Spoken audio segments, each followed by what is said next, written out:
John, you were telling us that you initially you were interested in real estate in the early 2000s. Why did you want to get into real estate? Like what was attractive to you about the asset class? Wealth building, long-term wealth was what attracted me to real estate. Real estate is just a wide area, and I wasn't sure where in real estate I wanted to be. So I started to look into different avenues of real estate. Eventually, I decided that single-family homes were going to be the key for me. So when you were doing that, what were your first kind of like steps into it? I went blind, bought courses, bought books, read, started to try to self-manage. Didn't work because it's a hard work.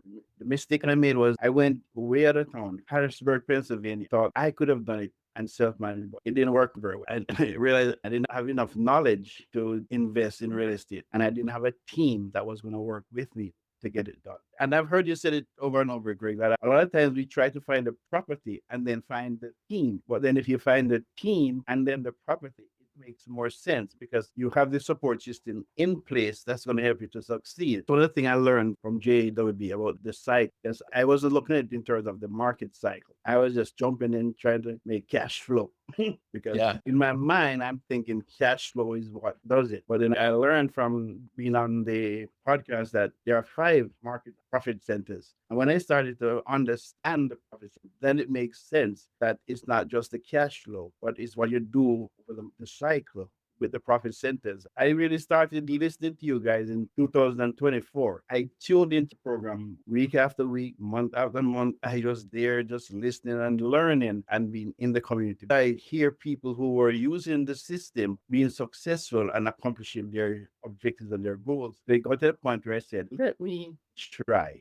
And so December 2024, I bought my first property with JWB. And I said, let me see where it goes from here. And funny enough, months after, bought 2 more properties. Yes, you did. As mentioned, he bought 3 JWB properties.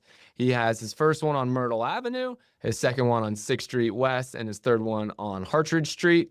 And one was purchased at the end of 2024. And just like he mentioned, he came right back and bought the next 2. He was an overachiever even for himself and bought 3 properties in the first, about 8 months or so. John is about a year into owning his first 3 properties here.